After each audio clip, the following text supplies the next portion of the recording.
got some good news today for people who like to take an afternoon nap. We'll also reveal how many of us believe in ghosts and demons and vampires. Also today, some shocking statistics about the food we throw away.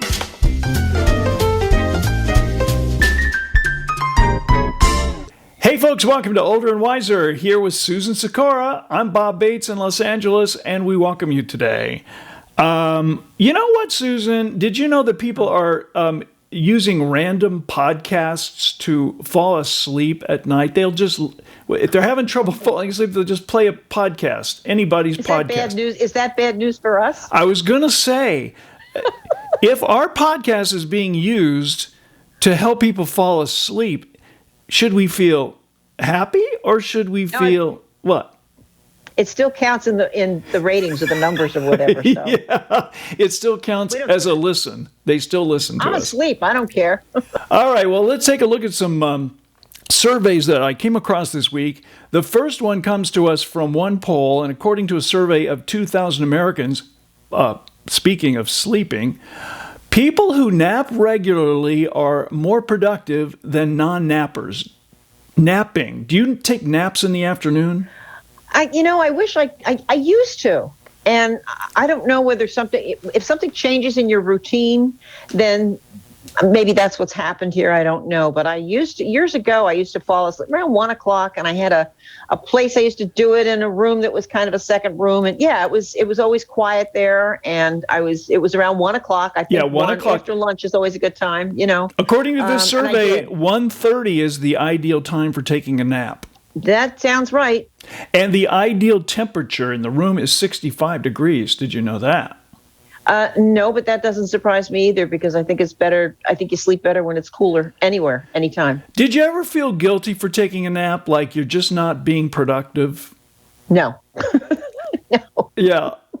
I think maybe when I was, if I had done this in my 30s, but then in your 30s, you're probably not napping as much. I don't know. Maybe some younger people do nap, and they do this in other cultures. If you go to Europe, they close the stores after lunch. They have their big meal at lunch, and then they go home, and supposedly they take a nap, and then they go back to work and then they stay open from like 4 to 7 or something. I think they used to do napping napping isn't such a negative thing in other countries. No, not at all. Not at all. I think in our country, we're very focused on, I have to be working every minute. And maybe that's part of what's changed after the pandemic, is that people are starting to reevaluate all that stuff. It's not that you're lazy, it's that you're tired.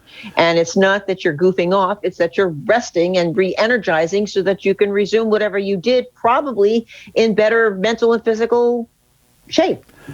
This survey sort of suggests that it's possible that nappers are more confident than people who don't nap. And 95% of nappers consider themselves very productive, while only 85% of non-nappers consider themselves productive. Now, I'm not sure that productivity is different between nappers and non-nappers. It's just that people who take naps believe they're more productive. Well, I think the missing question is, after the nap, do you get up and resume working? Yes. Do you feel more refreshed? Do you get more work done afterward?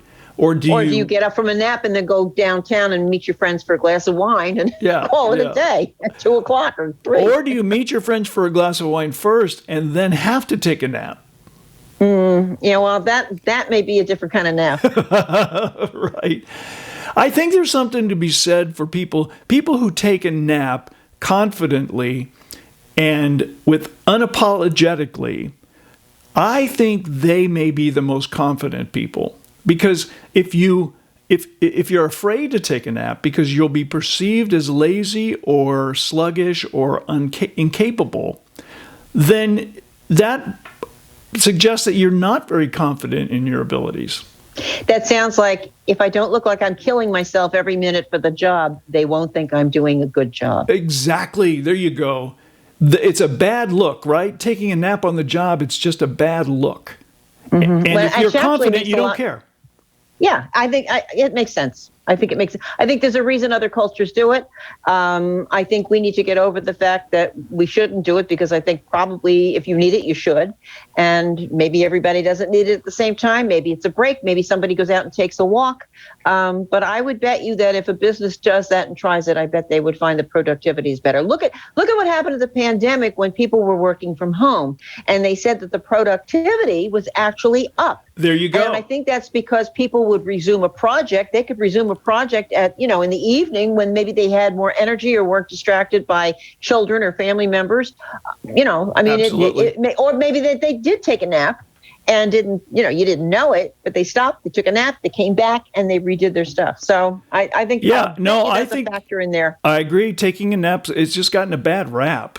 I think that's the whole thing. Too. I think if we could get to a place where people were actually encouraged to take a nap at work, maybe that would increase productivity. 17% of people say they are capable of taking a nap on their desk at work and do it all the time. Well, you know what this reminds me of? This reminds me of, do you remember the Seinfeld episode where George had them build a spot?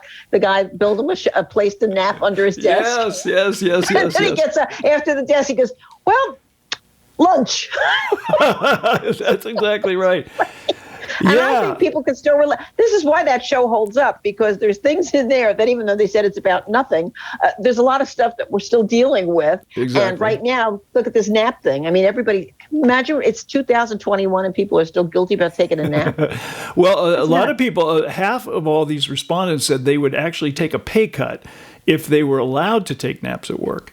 See, why would they have to, though? That's the point. Well, why should they have to take a pay cut when they're going to get up and resume whatever project or work they're doing? It doesn't mean they're going to go home at 5 o'clock after they take a 2-hour nap. Maybe they're going to go home later, but they're going to take, between 1 and 3, they'll take a nap and they'll go home at 7. I remember when you and I worked at the television station in San Francisco, there would be days when some of us would go out for lunch and there'd be wine at lunch. I remember those lunches. I say it like there would be wine. We didn't order it. It just showed up. But somehow there was wine. And those were the afternoons where you really did want to take a nap. Well, we usually did it on Fridays, remember? Yeah, Friday afternoons. Friday we didn't have a show at all because they used our studio and we had to take our Friday show on Monday afternoon. So we did 2 shows on Monday. So actually the work was done, technically. Yeah. You usually would head on home after that. The rest of us would stumble back to the office and try not to take a nap. I didn't always head up. Well, it depends on what time it was after the lunch. I can't imagine if you guys went to see. Now I feel guilty. Isn't this funny? You're saying to me that you guys went back to the office, but I went home, and I felt right there in that microsecond. I felt like a slug because I thought I went home. I remember hanging around the whole day, and I remember. Do you remember the director who came by, Rufus? Yeah. And he said, "What are you people still doing here? Your show's been over for hours." Well, and you carried the heavy load. You were on the air. You had to do all the reading and all the research, and you probably got up early in the morning to do your homework and read the books and all that stuff. So you deserve to get the hell out of there. Yeah, no blame, no shame there. Apparently, people in different parts of the country have different philosophies about napping. Residents of North Dakota are most likely to nap during work hours, while people in Montana, Vermont, and Wyoming are least likely to do it by like 50%. I think in North Dakota, now I'm not sure about this. Don't quote me, but I would bet you that the sunlight hours are different there. I have a friend of mine that's who interesting. lives in Canada. My friend of mine who lives in Canada, and she and I talked yesterday afternoon. She called and she said, "Oh my God," she said, "I'm ready to go to bed." And I said, "What are you talking about?" It's like 3 o'clock or 4 o'clock, whatever it was. And she said, "It's dark here practically." Now, I don't think she meant, like midnight dark, but I mean, she said it's getting darker here earlier. Yeah. And that makes you sleepier. Yeah. Well, the earlier, I mean, most of us, I think a lot of people tend to, not everybody, but I think people tend to go to bed earlier when you change the clocks after you adjust to all that, because it's starting to get darker earlier. I think in the winter, when it's dark in the Midwest, like all day long and it's gray and it's depressing, that would make me sleepy. Whereas here in California, the sun's out all the time. It's harder to get the feeling that you should curl up under a blanket. Yeah, I think that's true. Here's an interesting idea. This mattress company offered people a job. We were actually looking for people who would take a nap for money. They'd pay $50 a day for people to come in, or even do it at home, take a nap every day, and then write a little review about their nap. Wouldn't that be a great job? That sign me up. Sign me up too. I'm going to find a place and try it this afternoon. Good work if you can get it. Yeah. Okay, moving on. Here's a headline: 2 in 5 Americans believe ghosts are real. 2 in 5 Americans. I don't know about this. Yeah, I mean, I'm not terribly surprised. I think we want to believe in ghosts. We want to believe that when you die, you don't just die, that you could still hang around and haunt your family a little. Well, scare them occasionally. What I have heard is that if you're a ghost, and I'm not sure, I don't know, first of all, let me say that. I don't know if ghosts really happen. I wouldn't say I don't believe in ghosts, absolutely, but I haven't experienced one personally. Okay, that said, I have heard in several places and read this too, that if there's a ghost around, it's someone who hasn't let go of something, has some unfinished business, and can't move on to whatever is next.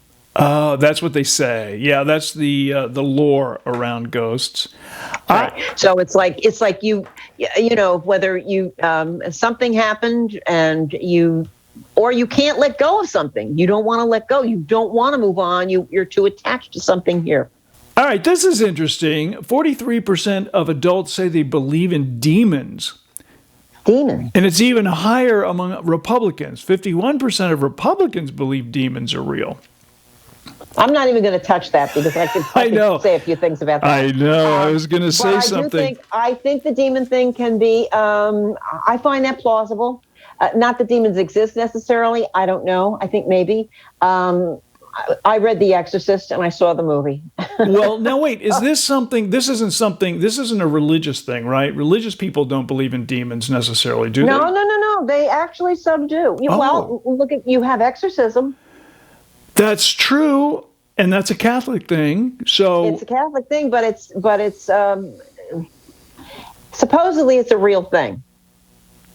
Interesting.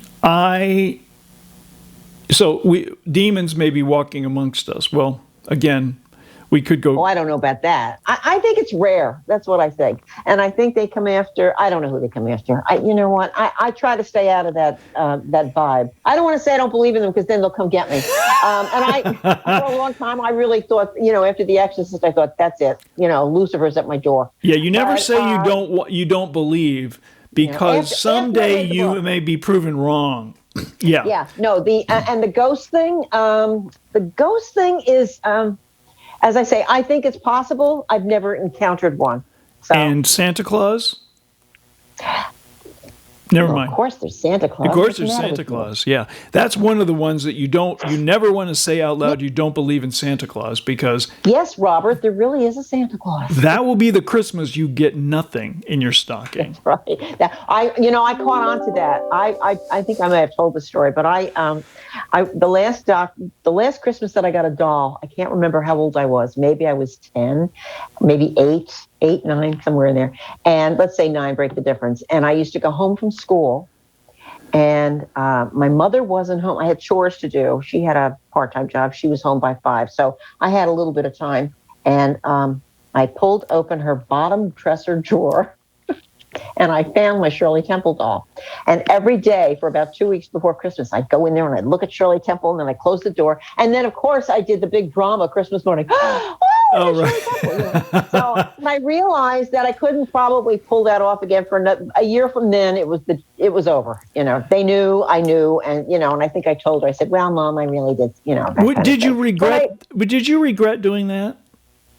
Regret doing what? Looking at your doll before Christmas came. Oh no, that was. Oh, you kidding? It made the whole thing more fun. Oh, see, because I was always afraid that I would ruin that excitement if I knew in advance I was getting something. Oh, baloney. No, this was even more drama going on. I mean, what did I was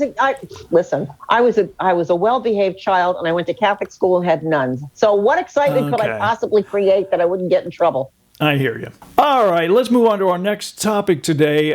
This survey from the U.S. Food and Drug Administration.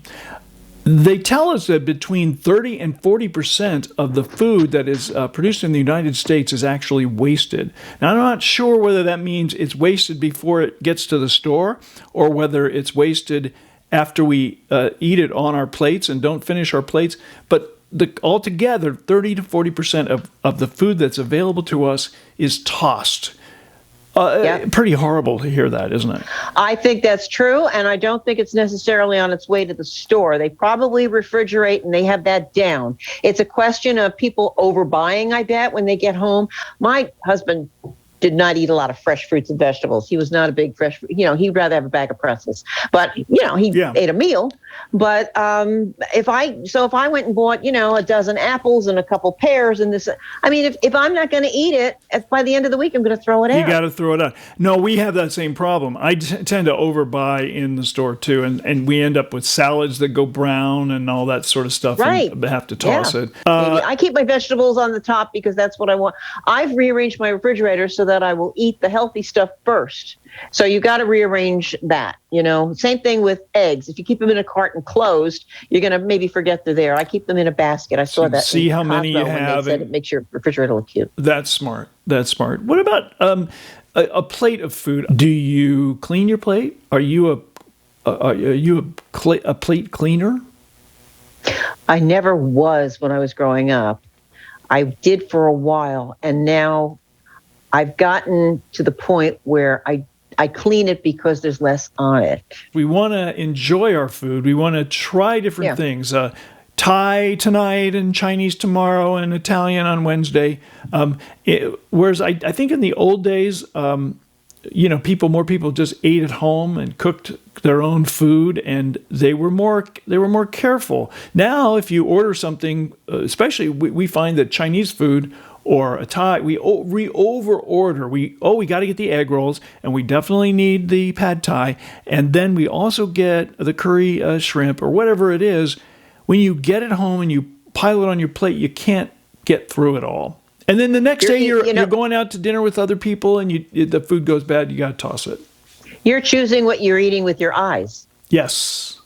Yeah, we're gluttonous in a way because we want it all. And then we want a little bit of everything, and we keep trying some stuff, and then we realize we can't eat it all, and then it goes bad, and we have to throw it away. Why are people? This really goes back to something else deeper, though, and I think it is the whole thing of people are afraid of they're not going to have enough.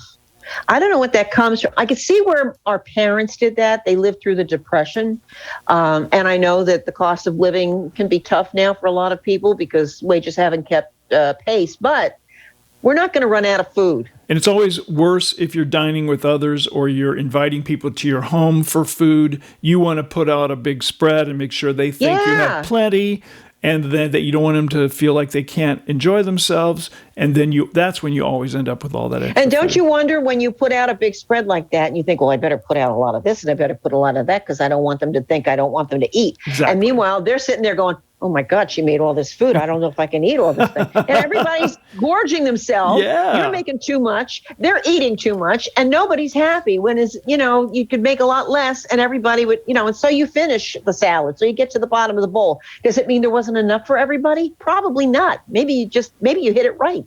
Hey, maybe this is what's keeping antacid producers in business. Tums is less is more, benefiting from all of this. All right, let's move on to our final topic today. The question posed here is, who really controls the thermostat in your house? I know you control your own thermostat, of course. I control mine.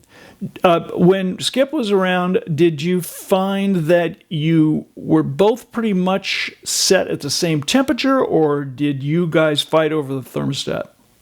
No, pretty much we were in sync with that one. What's the temperature you have set on your thermometer, your thermostat? Oh golly, I don't even remember. We would put the heat on maybe in the morning to break the chill. Remember, now we live in California. That makes a difference. Not Southern California like you, in Northern where it's a little cooler.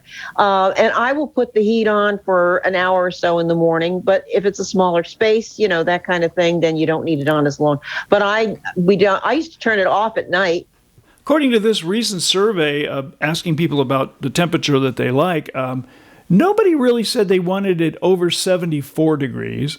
Oh, my gosh. That's pretty warm. 50% thought it should be set between 70 and 75 degrees, and 40% liked it at 69 degrees or below.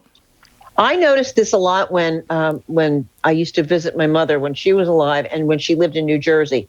And I would go home and visit.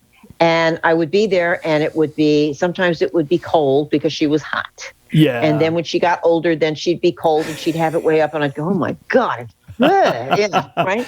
So why is it that aging people, as we age, there's a point at which we're always hot, and then there's another phase a little later where we're always cold, right? Well, women go through menopause, and your temperature does go up for sure. Your thermostat goes up. But then after that, then as you get older, I think everybody, as you get older, you're a little cooler. I don't mind that, but, this is why God made sweaters. That's why God invented sweaters, and the sheep that create the wool that make the sweaters. That's right. According to this, over half, 55% of survey participants said that being comfortable is the most important to them over saving money. Would you rather save a little money on your gas bill, or would you rather be comfortable? I think on a really, really brutally hot day, if it's like three figures, if it's 105 degrees, and we have that often, but it can happen. Yeah. When it's that hot, I will put the air conditioning on for a while and cool it down. According to this, over half believe they want to be comfortable is more important than saving money. 39%, though, feel they'd rather save money than not be comfortable. You know what's a good idea to do if it's chilly? Actually, probably if it's hot too. But if it's chilly and you want to save on the heat and you just want to put it up a little bit, pull a blanket over you and take a nap. There you go. Take a nap. And then you accomplish two things at once. You're That's saving right. And money napping, and you're sleeping. Right. That's great. And you have a blanket over you so you're warm. 75% of respondents only adjust their thermostat once a day or not at all. That's me. I don't adjust it hardly ever. I just leave it. I don't have it on right now. I don't need it. I mean, the temperature is beautiful right now. A full quarter of Americans say that they turn it up and down multiple times a day. Yeah, I think that can happen if you're like in a small space and you're freezing cold and it's brutal winter and you're on the East Coast. Then you're going to jack that heat up, and then then all of a sudden, oh my gosh, it's hot, and then I'm cold. What is your final thought for the day, Susan? I don't know. I'd like to get a job getting paid to nap. I know. Wouldn't that be the best? Even if you had another job and then you could get a little extra money for the nap that you were already taking while you were working, you could just pad the paycheck. Yeah. And the other thing, too, there's one other thing, and this I think is practical and makes sense. Waste less food by buying less to begin with. Good thought. What are you going as for Halloween this year, by the way? Myself. Yeah, me too. I'm not dressing up. I'm not, it's cute when the kids come around and all that. But, after a while, it's like, here, just we'll put the candy in a box and have it. I know. And it's a fattening holiday because what happens is I would go to the store, buy a big bag of candy, the kind I like the best. Yep. Reese's Pieces. Me too. Reese's peanut butter cup, excuse me. Right. And then, nobody came. So I guess we have to eat these 20 cups. I'd always end up with bigger and bigger bags left over afterward. Make sure you buy what you like. You better believe it. And that would last me for the rest of the year. I was eating Halloween candy in the summer from the previous year. That's it for us today, folks. We're glad you joined us for all the stuff that matters when you're 50 plus. Visit us at olderandwiser.com. And for all the stories that we talked about today, you'll find it on the website. Just click on the news tab. Susan, thank you. See you next time. Bye. Okay.